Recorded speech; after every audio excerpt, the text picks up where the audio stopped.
વધુ જાણકારી મેળવીશું ટીવી 9 ના સંવાદદાતા દેવેન ચિત્તે પાસેથી। દેવેન, લોકસભાને લઈને એક રીતે માહોલ બની ચૂક્યો છે અને પ્રચારની જ્યાં સુધી વાત કરવામાં આવે તો નરેન્દ્ર મોદી વિચાર મંચ દ્વારા આ રેલીનું આજે આયોજન સુરતમાં થયું, તેની પાછળનો ઉદ્દેશ્ય શું રહ્યો અને આ કાર્યક્રમમાં મોટી સંખ્યામાં લોકો જોડાયા તેમનું શું કહેવું હતું? દેવેન,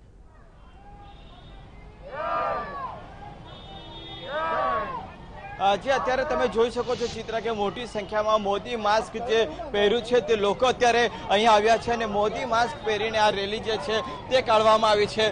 મોટી સંખ્યામાં લોકો જે છે તે રેલી માસ્ક પહેરીને અત્યારે નીકળ્યા છે। માસ્ક રેલીનું નામ આપવામાં આવ્યું છે।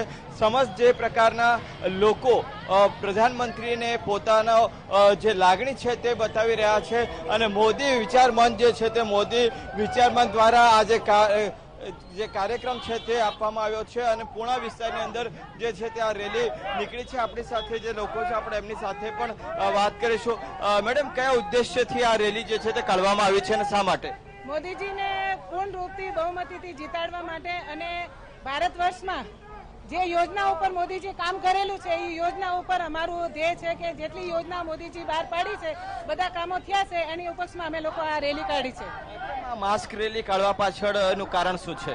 કે ફક્ત ને ફક્ત અત્યારે જે ચુનાવ છે એ મોદીજીનો જ ચુનાવ છે, એટલે ભારત જે વડાપ્રધાન માટે અમે લોકો આ પ્રચાર કરી રહ્યા છે એટલે માસ્ક રેલી અમે કાઢવામાં આવી છે।